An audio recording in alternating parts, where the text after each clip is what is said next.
Hey guys, ఈ video వచ్చేసరికైతే మనకి హైదరాబాద్ నియర్లో చిలుకూరి బాలాజీ స్వామి temple అని అయితే ఉంది. సో హైదరాబాద్లో ఉన్న వాళ్ళు ఆల్మోస్ట్ అయితే విజిట్ చేసే ఉంటారు చాలా వరకు. ఈ టెంపుల్ చాలా ఫేమస్ అండి. ఇప్పుడైతే మేమైతే ఓఆర్ఆర్ మీద నుండి వెళ్ళాము. సో మీరు చూస్తున్నారు కదా, ఇదంతా ఫైనాన్షియల్ డిస్ట్రిక్ట్. సో ఇక్కడైతే డెవలప్మెంట్ చాలా బాగా డెవలప్ అయింది ఈ ఏరియా అయితే. సో ఇంకా జరుగుతుంది కూడా. సో మనమైతే చిలుకూరి బాలాజీ స్వామి టెంపుల్కి అయితే సాటర్డే సండే వచ్చేసరికి ఇక్కడ ప్రదక్షిణలు అయితే అలో చేయరు. సో ఈ టెంపుల్ మెయిన్ స్పెషాలిటీ ఏంటంటే, సో ఎప్పుడో ఒక 500 ఇయర్స్ బ్యాక్ ఒక భక్తుడి కోసం ఇక్కడ స్వయంభూగా వెంకటేశ్వర స్వామి వెలిసారని చెప్పి నమ్ముతూ ఉంటారు అందరూ. సో ఇక్కడ వెంకటేశ్వర స్వామికి అయితే ఇలాగ వీసా బాలాజీ టెంపుల్ అని కూడా ఈ టెంపుల్కి బాగా ఫేమస్ అండి. సో వీసా కోసం కూడా ఇక్కడికి వచ్చిన వాళ్ళకి వీసా వెంటనే దొరికిద్ది అని చెప్పి ఒక నమ్మకం అయితే ఉంది. సో ఈ టెంపుల్కి అయితే మనకి హైదరాబాద్ నుండి 30 కిలోమీటర్స్ వస్తుంది కదా. సో ఇంక ఇక్కడ మొత్తం షాపింగ్ రిలేటెడ్ అయితే బాగా ఉంటాయి.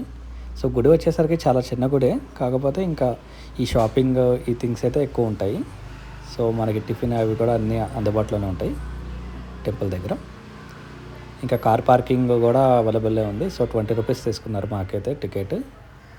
ఇంకా మనకి టెంపుల్లో ఏంటంటే, ఇంతకుముందు 108 ప్రదక్షిణలు చేయాలని చెప్పి ఉండేది. సో ఫస్ట్ వచ్చి 11 ప్రదక్షిణలు చేసిన తర్వాత అనుకున్న కోరిక తీరితే 108 చేయాలి సో అన్నట్లు ఉండేది. ఇప్పుడు వచ్చేసరికి అక్కడ మొత్తము డిస్ప్లేలు అయితే మార్చేశారు.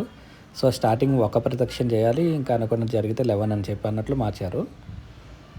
నేనైతే ఈ టెంపుల్ వచ్చేసరికి సెకండ్ టైం విజిట్ చేశాను. సో సాటర్డే వెళ్ళాం కాబట్టి అయితే చాలామంది అయితే రష్ అయితే ఉంది. సాటర్డే సండేస్ అయితే ప్రదక్షిణలు అలా చేయలేదు, అలా లేదు అసలు. సో ఇక్కడ మనకైతే హుండీలు కూడా అవేమీ అయితే ఉండవు, ఇంకా డైరెక్ట్ వాళ్ళ అర్చన పళ్ళెంలో వేయడమే. మీరైతే హైదరాబాద్ దగ్గరలో ఉంటే ఎవరైనా మిస్ అయ్యి ఉంటే ఈ టెంపుల్ చూడండి. సో చాలా పవర్ఫుల్ అని అయితే పేరు. That's it. Thank you.